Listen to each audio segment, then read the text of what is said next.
എസിൽ ജോലി ചെയ്യുക, H1B വിസ സ്വന്തമാക്കുക എന്നത് ലോകമെമ്പാടുമുള്ള പ്രത്യേകിച്ച് ഇന്ത്യയിലെ 10,000-കണക്കിന് IT പ്രൊഫഷണൽ വിദഗ്ധരുടെ വലിയൊരു സ്വപ്നമാണ്. എന്നാൽ നിലവിൽ US വിസ അഭിമുഖങ്ങളിൽ പങ്കെടുക്കുന്ന അപേക്ഷകർ തികച്ചും അപ്രതീക്ഷിതമായ ഒരു വലിയ പ്രതിസന്ധി നേരിടുകയാണ്. ഒരു വിസ അഭിമുഖത്തിന് തയ്യാറെടുക്കുമ്പോൾ നമ്മൾ സാധാരണയായി നമ്മുടെ വിദ്യാഭ്യാസം, പ്രവൃത്തി പരിചയം, സാങ്കേതിക കഴിവുകൾ എന്നിവയെക്കുറിച്ചുള്ള ചോദ്യങ്ങളാണ് പ്രതീക്ഷിക്കാറുള്ളത്. എന്നാൽ ഇപ്പോൾ US കോൺസുലേറ്റുകളിൽ അപേക്ഷകരെ കൊടുക്കുന്ന രീതിയിലുള്ള ഒരു പുതിയ ചോദ്യം ഉയർന്നു വരുന്നുണ്ട്. ഈ ജോലി ചെയ്യാൻ ഒരു US പൗരന് എന്തുകൊണ്ട് സാധിക്കുന്നില്ല? നിങ്ങൾക്ക് പകരം എന്തുകൊണ്ട് ഒരു US പൗരനെ ഈ ജോലിക്ക് നിയമിച്ചുകൂടാ? കേൾക്കുമ്പോൾ ലളിതമെന്ന് തോന്നാമെങ്കിലും കൃത്യമായ മറുപടി നൽകിയില്ലെങ്കിൽ വിസ നിരസിക്കപ്പെടാൻ വരെ കാരണമാകുന്ന ഒരു ചോദ്യമാണിത്. എന്തുകൊണ്ടാണ് ഈ ചോദ്യം ഇപ്പോൾ ഇത്രയധികം ആവർത്തിക്കപ്പെടുന്നത്? ഇതിന് പിന്നിലെ രാഷ്ട്രീയവും US വിസ നയങ്ങളും എന്തൊക്കെയാണ്?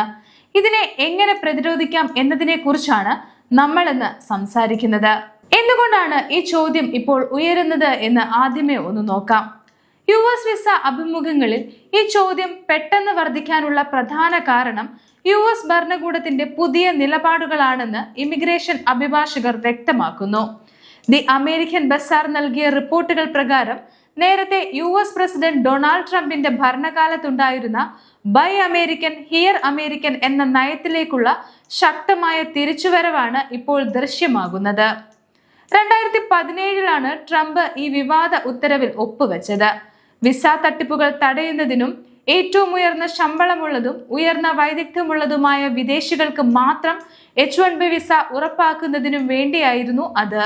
ഇപ്പോൾ ആ പഴയ കർശനമായ സമീപനം വീണ്ടും കോൺസുലേറ്റുകളിൽ സജീവമാകുന്നതായാണ് സൂചനകൾ. McEntee ലോ ഗ്രൂപ്പിലെ പ്രമുഖ ബിസിനസ് ഇമിഗ്രേഷൻ അറ്റോർണിയായ ജെയിംസ് ഹോളിസ് ഇതിനെക്കുറിച്ച് വ്യക്തമായ മുന്നറിയിപ്പ് നൽകുന്നുണ്ട്.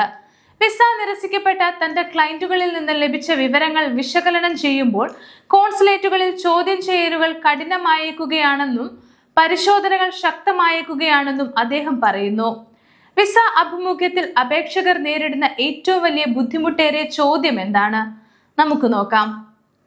എന്തുകൊണ്ടാണ് ഒരു അമേരിക്കൻ തൊഴിലാളിക്ക് ഈ ജോലി ചെയ്യാൻ സാധിക്കാത്തത്? അവർക്ക് പകരം നിങ്ങളെ തന്നെ എന്തുകൊണ്ട് നിയമിക്കണം എന്ന ചോദ്യമാണിത്. ഭൂരിഭാഗം അപേക്ഷകരും തങ്ങളുടെ സാങ്കേതിക യോഗ്യതകൾ വിവരിക്കാൻ തയ്യാറെടുക്കുന്നുണ്ടെങ്കിലും തങ്ങളുടെ തസ്തികകളിലേക്ക് ഒരു അമേരിക്കക്കാരനെ കിട്ടാത്തത് എന്തുകൊണ്ട് എന്ന് വിശദീകരിക്കാൻ അവർക്ക് പെട്ടെന്ന് സാധിക്കാറില്ല. അപേക്ഷകർ ഇതിനെതിരെ എങ്ങനെയാണ് തയ്യാറെടുക്കേണ്ടത്? അഭിഭാഷകരുടെ നിർദ്ദേശം എന്തൊക്കെയാണെന്ന് നോക്കാം. അറ്റോർണി ജെയിംസ് ഹോളിസിന്റെ നിർദ്ദേശപ്രകാരം അപേക്ഷകർ ഇന്റർവ്യൂവിന് പോകും മുമ്പ് തന്നെ തങ്ങളുടെ ജോലിയുടെ പ്രത്യേകത എന്താണെന്ന് വ്യക്തമായി മനസ്സിലാക്കണം. ഒരു അമേരിക്കൻ തൊഴിലാളിക്കല്ലാതെ എന്ത് പ്രത്യേക അറിവ്, പ്രവൃത്തി പരിചയം, ബന്ധങ്ങൾ എന്നിവയാണ് തങ്ങൾക്കുള്ളതെന്ന് കൃത്യമായി കോൺസുലർ ഓഫീസർക്ക് മുൻപിൽ സ്ഥാപിക്കാൻ അപേക്ഷകർക്ക് കഴിയണം. തങ്ങളുടെ യോഗ്യതകളിൽ പൂർണ്ണ ആത്മവിശ്വാസവും വ്യക്തതയും ഉണ്ടായിരിക്കണം. ഏതൊക്കെ മേഖലകളിലാണ് ഈ കർശന പരിശോധന ഏറ്റവും കൂടുതൽ ബാധിക്കുന്നത്?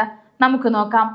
ടെക്നോളജി, IT, കോൺട്രാക്ടിംഗ്, വൻകിട കൺസൾട്ടിംഗ് കമ്പനികൾ എന്നീ മേഖലകളിലാണ് ഇത് പ്രധാനമായും ബാധിച്ചിരിക്കുന്നത്. കൂടാതെ വിസയ്ക്കായി എത്തുന്ന ഇന്ത്യക്കാരായ അപേക്ഷകരെയും ചൈനീസ് പൗരന്മാരെയുമാണ് ഈ കർശന മാനദണ്ഡങ്ങൾ ഏറ്റവും കൂടുതൽ ബാധിക്കുന്നത് എന്ന് തന്നെ പറയാം. കാരണം H1B വിസ കൈവശം വെച്ചിരിക്കുന്നവരിൽ ഭൂരിഭാഗവും ഈ രണ്ട് രാജ്യങ്ങളിൽ നിന്നുള്ളവരാണ്. തട്ടിപ്പുകൾ തടയുക എന്ന ലക്ഷ്യത്തോടെയാണ് ഇന്ത്യയിൽ നിന്നുള്ള അപേക്ഷകളിൽ കൂടുതൽ സൂക്ഷ്മ പരിശോധനകൾ നടത്തുന്നത്.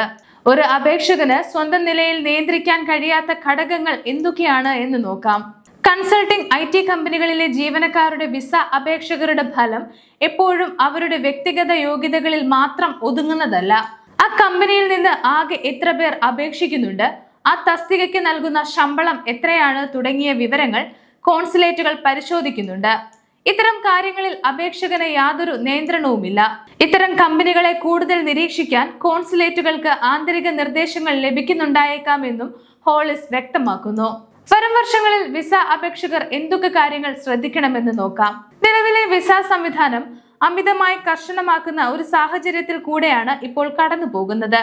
അതിനാൽ ഇമിഗ്രേഷൻ അഭിഭാഷകർ നൽകുന്ന ഒരു പ്രധാന നിർദ്ദേശം വരും 3 വർഷങ്ങളിൽ ഇത്തരം ജീവനക്കാർ അനാവശ്യമായി വിസ അഭിമുഖങ്ങളിൽ പങ്കെടുക്കരുത്, പരമാവധി കുറയ്ക്കുക എന്നതാണ്. കൂടാതെ സമർപ്പിക്കുന്ന രേഖകൾ കൃത്യവും വ്യക്തവുമാണെന്ന് ഉറപ്പാക്കുകയും വേണം. എന്താണ് H1B വിസയുടെ യഥാർത്ഥ ലക്ഷ്യമെന്നും അഭിഭാഷകർ പറയുന്നുണ്ട്. അത് എന്തൊക്കെയാണെന്ന് കൂടെ നോക്കാം. അഭിഭാഷകർ പറയുന്നത് ഈ ചോദ്യം വലിയൊരു ചർച്ചയ്ക്കാണ് അമേരിക്കയിൽ വഴി തുറന്നിരിക്കുന്നത് എന്നതാണ്. വാസ്തവത്തിൽ അമേരിക്കൻ തൊഴിലാളികൾക്ക് ചെയ്യാൻ കഴിയാത്ത ജോലികളാണോ H1B ജീവനക്കാർ ചെയ്യുന്നത്? ഇതിന്റെ നിയമപരമായ പശ്ചാത്തലം എന്താണ് എന്ന സംശയം നമ്മളിൽ പലർക്കും ഉണ്ടാകുമെന്നും അവർ പറഞ്ഞു. 1990 പ്രസിഡന്റ് ജോർജ് H.W. ബുഷ് ഒപ്പുവെച്ച ഇമിഗ്രേഷൻ ആക്ട് വഴിയാണ് H1B വിസ സംവിധാനം നിലവിൽ വന്നത്. അമേരിക്കൻ സമ്പദ് വ്യവസ്ഥയിൽ ചില പ്രത്യേക മേഖലകളിൽ ഉണ്ടാകുന്ന വിദഗ്ധ തൊഴിലാളികളുടെ കുറവ് നികത്താൻ വേണ്ടിയാണ് ഈ നിയമം നിർമ്മിച്ചത്. കുറഞ്ഞത് ഒരു ബാച്ചിലർ ബിരുദമോ അതിന് തുല്യമായ പ്രവൃത്തി പരിചയമോ ആവശ്യമുള്ള സവിശേഷമായ തൊഴിലുകളിൽ താൽക്കാലികമായി വിദേശികളെ നിയമിക്കാൻ ഇത് US കമ്പനികൾക്ക് അനുവാദം നൽകുന്നു. US ഡിപ്പാർട്ട്മെന്റ് ഓഫ് ലേബർ വ്യക്തമാക്കുന്നത് അനുസരിച്ച് അമേരിക്കൻ തൊഴിൽ വിപണിയിൽ നിന്ന് തങ്ങൾക്ക് ആവശ്യമുള്ള ബിസിനസ് വൈദഗ്ധ്യവും കഴിവുകളും കണ്ടെത്താൻ കഴിയാത്ത കമ്പനികളെ സഹായിക്കുക എന്നതാണ് H1B നിയമത്തിന്റെ യഥാർത്ഥ ലക്ഷ്യം. ടെക്നോളജി, എഞ്ചിനീയറിംഗ്, സയൻസ്, റിസർച്ച് തുടങ്ങിയ മേഖലകളിൽ ആഭ്യന്തരമായ ആവശ്യത്തിന് ആളുകളെ കിട്ടാതെ വരുമ്പോഴാണ് വിദേശ തൊഴിലാളികൾക്ക് അനുമതി നൽകേണ്ടത്. ഈ വിസ പ്രോഗ്രാമിനെ കുറിച്ച് അമേരിക്കയിൽ 2 വ്യത്യസ്ത അഭിപ്രായങ്ങളുണ്ട്. ട്രംപിനെ അനുകൂലിക്കുന്ന രാഷ്ട്രീയ അടിത്തറയുള്ള വിമർശകർ വാദിക്കുന്നത് പല അമേരിക്കൻ കമ്പനികളും യോഗ്യരായ സ്വദേശികൾക്ക് പകരം കുറഞ്ഞ ശമ്പളത്തിൽ വിദേശികളെ നിയമിക്കാൻ ഈ വിസ ദുരുപയോഗം ചെയ്യുന്നു എന്നാണ്. ഈ സിസ്റ്റത്തിൽ വലിയ തോതിൽ തട്ടിപ്പുകൾ നടക്കുന്നുണ്ടെന്നും അവർ ആരോപിക്കുന്നു. എന്നാൽ ബിസിനസ് പ്രമുഖരും സാങ്കേതിക കമ്പനികളും ഈ വാദത്തെ ശക്തമായി എതിർക്കുന്നു. അമേരിക്കൻ വിപണിയിലെ യഥാർത്ഥ തൊഴിൽ ആവശ്യങ്ങളും ലഭ്യമായ തൊഴിലാളികളും തമ്മിൽ വലിയൊരു നൈപുണ്യ വിടവ് അഥവാ യോഗ്യതയിലുള്ള കുറവുണ്ടെന്ന് അവർ ചൂണ്ടിക്കാണിക്കുന്നു. ഡാളസ് ആസ്ഥാനമായി പ്രവർത്തിക്കുന്ന സോഫ്റ്റ്വെയർ സംരംഭകനായ കിഷോർ ഖണ്ഡവല്ലി ഇതിനൊരു ഉദാഹരണമാണ്.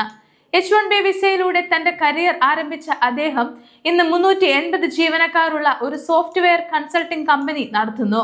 അദ്ദേഹത്തിന്റെ സ്ഥാപനത്തിലെ പകുതിയോളം പേർ H1B വിസ ജീവനക്കാരാണ്.